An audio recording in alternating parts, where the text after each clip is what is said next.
For the first time since 2007, the City of El Paso is proposing amendments to the city charter. In order to amend the city charter, voters will have to approve the changes during the next regular municipal election, scheduled for May 11th of this year. Let's take a look at the ballot language for Proposition 1.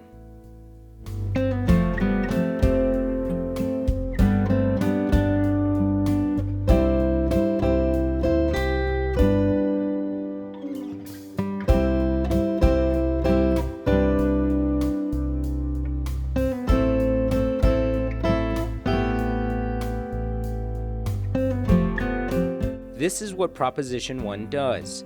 It moves the city's general elections from May in odd number years to November in even number years, that beginning in 2018. It will also amend the candidate petition to conform to state law. The greater of 25 qualified voters, or 0.5% of the total vote.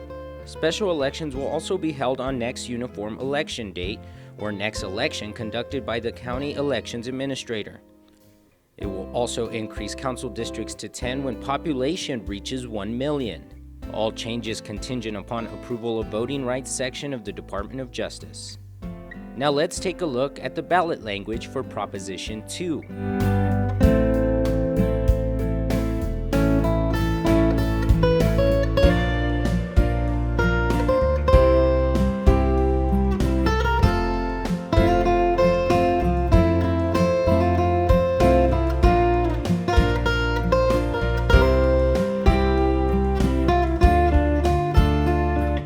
This is what Proposition 2 will do. It will allow for the cancellation of up to 7 regular city council meetings per year, but not more than 2 in a row. City attorney appointed by entire city council solely on the basis of legal experience and qualifications. Appointments to the city's boards and commissions by entire city council. Allow ordinances and city code be made available by any contemporary means, such as the internet.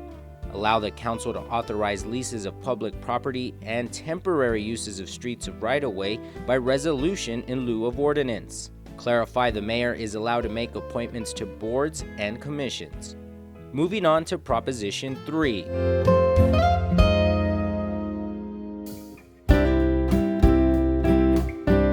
Proposition 3 will clarify that the prohibition against the sale of alcoholic beverages in residential districts does not apply to mixed-use areas. Proposition 4. Take a look at the ballot language.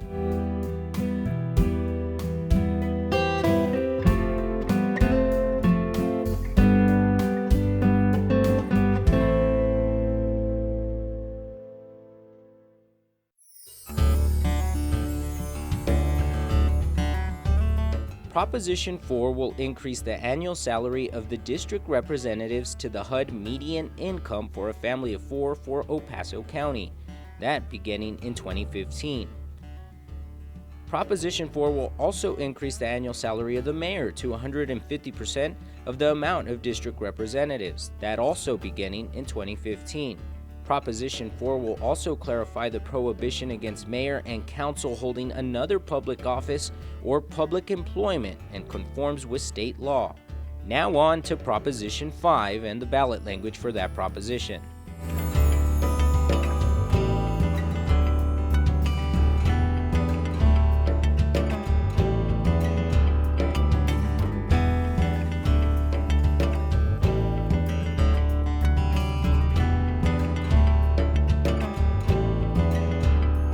Proposition 5 will establish a financial oversight and audit committee in the charter. Proposition 5 will also grant the Ethics Review Commission the power to assess monetary fines in addition to sanctions. Prop 5 will also establish an independent internal audit function in the charter. It will also create dual reporting for internal auditor. Internal auditor shall be appointed and removed by the city manager. Let's take a look now at Proposition 6 and its ballot language.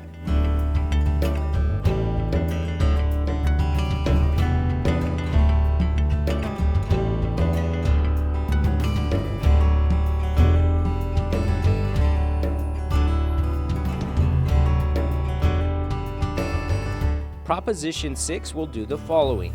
State the purpose of the Civil Service Commission, Provide for the specific duties and functions of the Civil Service Commission. Establish uniform starting dates for the terms of office for the members of the Civil Service Commission. Prohibit the appointment of a person closely related to a city employee to the Civil Service Commission. Specify the time for the City Council to take action on proposed rules from the Civil Service Commission. Clarify that the Civil Service Commission may reduce disciplinary action taken against an employee. And finally, allow the Civil Service Commission to rehear a disciplinary appeal. 3 more propositions to go. Let's take a look at Proposition 7 and its ballot language.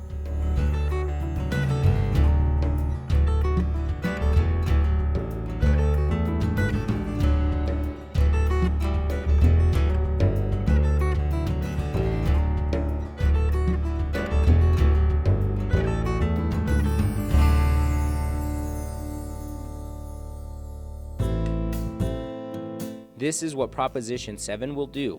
Provide for non-discrimination in employment and provisions of benefits. Provide that all executive-level employees and short-term granted-funded employees shall be in the unclassified service. Require the Human Resources Director to update classification and compensation plans as part of the city budget. Provide that employees may be hired as regular, full, or part-time, provisional, temporary, or contract employees in accordance with city policies. It will also revise the list of causes for disciplinary action of employees. Change the term permanent employee to regular employee in all places where the term appears. And finally, delete charter provisions related to reduction of compensation, salary, standardization, provisional appointments, temporary appointments, layoffs, leaves of absence, reinstatement, and sick leave. Now on to the ballot language for Proposition 8.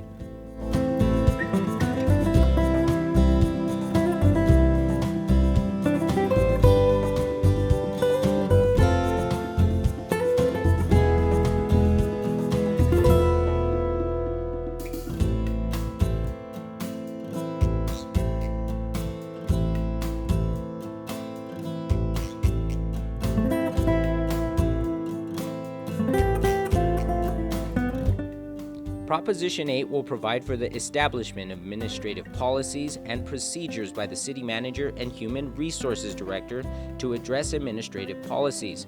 Procedures conform to federal and state law and the charter for the following employment processes: examinations, transfers and layoffs, leaves of absence and reinstatements, the certification process for hire and promotion.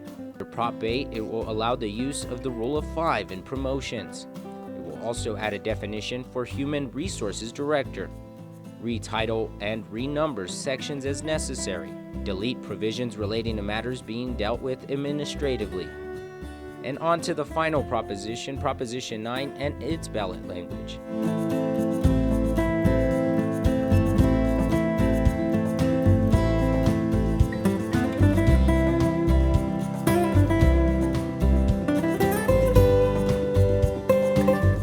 Proposition 9 will require the city to maintain a cash reserve in a minimum amount equal to 5% of the operating expense budget for the prior year. It will also provide the city's investments be governed by an investment policy that must be received and approved by council annually.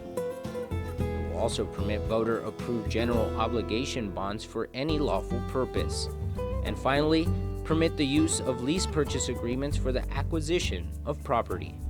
Now, if you still have questions, you can visit the charter website at home.elpasotexas.gov/charter.